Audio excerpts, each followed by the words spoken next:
Welcome back, viewers. My name is Desiree Gassis, and now I'm joined by two employees from ICAN. I'm joined by Julia. Welcome, Julia. Good morning, Desiree. Thank you for having me. Thank you for coming. And I'm also joined by Immanuel. Good morning. Thank you for having me. Thank you for coming. So what I'm going to do is I'm going to start off with you, Julia, and then I'm going to move on to you, Immanuel. All right. So, Julia, you are, okay, describe your job title for me a bit. Okay, so I am an investment specialist Okay. slash analyst, and Okay. I work for a company called 91. Okay. That's the old Investec Asset Management. Oh, okay. And my main role as an analyst is to make investment decisions. Oh, sounds very important. It is. So, what did you study? So I studied accounting. I studied Okay. accounting at UNAM. I then did my postgraduate at the University of Cape Town. Okay. And then I went through what we call training with Deloitte, and I qualified as a chartered accountant towards the end of 2016. Oh, all right. What would you say are the benefits of studying or having the qualification of being a chartered accountant? Well, I think the most important part really is the education and the training Okay. that we as chartered accountants go through. That's where everything starts from. The education itself is very dynamic. The training that we go through is very dynamic, and as a result, we are able to work in any sort of environment. We are well equipped to solve business solutions, and as a result, you'll notice that in any big organizations, big governmental roles, you will find chartered accountants there. I think that's the main benefit. The Really. main benefit. All right. What I also wanted to know was, I didn't know that you could become an investment specialist by studying chartered accountancy. So can you mention a few other options or career paths somebody could get into after studying chartered accountancy? Okay.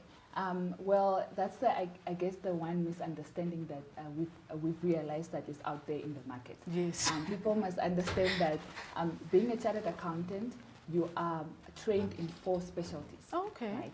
You are trained in accounting slash management accounting. That's where you find your financial managers and other accountants. Other accountants, You are okay. also trained in taxation, so you can become a tax specialist as well, or Okay. compliance officer.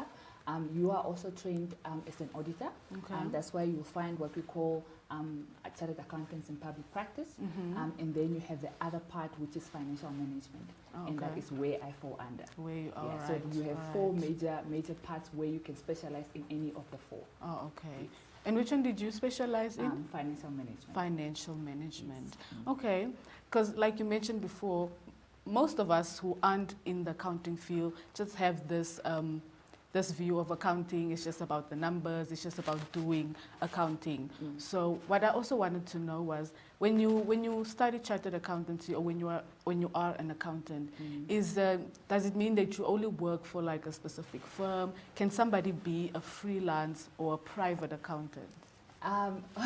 Right. I'm not sure I used the word private accountant. Private, okay. Yeah. But we do have two main spheres. Okay. Right? We have accountants in public practice. Those are the ones that work for auditing firms. Okay. And then we have chartered accountants that work outside of that public practice. They work in organizations. They work in banks and mining companies and so forth. Okay. And then you also find that some that consult, Okay. some teach. So there's quite really a lot that you can do. Oh, all right. Yes. Thank you. That was Right. quite informative. Thank you, Desiree. So, Immanuel, Yes. so you are a trainee. Yes. You are a trainee. Okay, so tell me about how you got to that place. Are you still studying? Yes, I am still studying. You're still studying. Okay, just tell me a bit about what you're studying, what year you are, and how you got to be a trainee for ICAN. Okay. Good day. I am a second-year trainee. Okay. I'm at Grand Fountain Warehouse. Okay. Currently my final year at UNAM. Okay. Trying to juggle both. I got into last year. Not last year, 2019. I applied at Grand Fountain Warehouse, and then they have requirements to get into a traineeship there. So you go first see your academic progress and all that, and then you come write a test, an aptitude test. and then after that you do your face-to-face interview, and then you get in. So I did all those steps, and then I got a call back, and then I got in.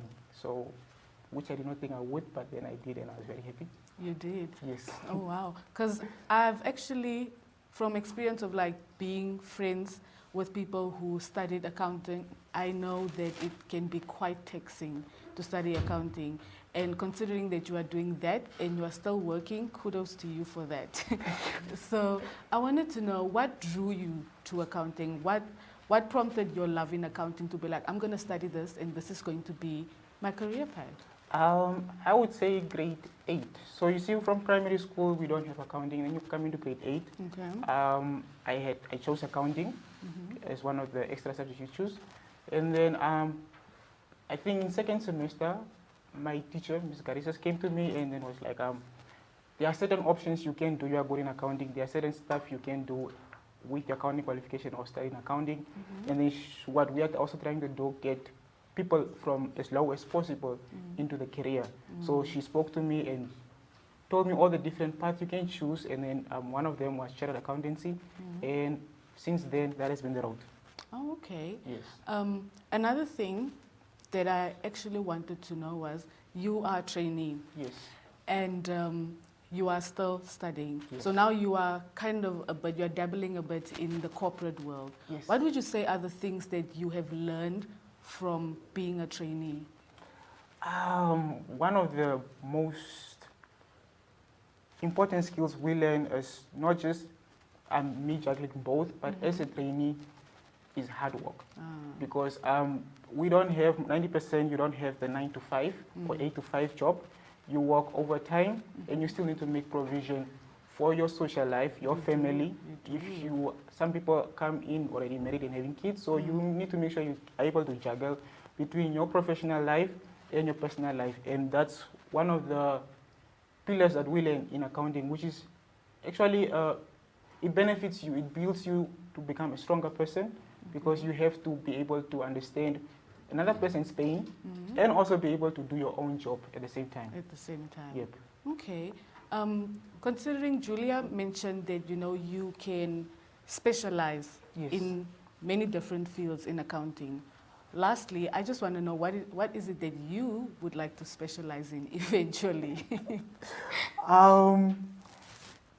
After I am done with the CA stream or halfway through it, I would like to do my law degree.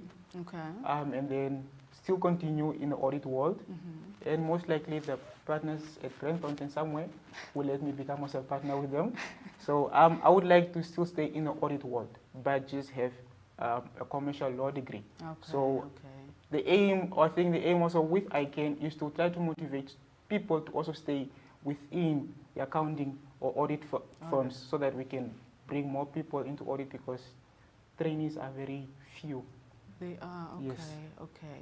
Oh, well, thank you so much, Immanuel and Julia. Thank you so much for coming today. I think that you have definitely given a lot of viewers and students, maybe people who also aspire to do what you guys are doing, a lot more insight.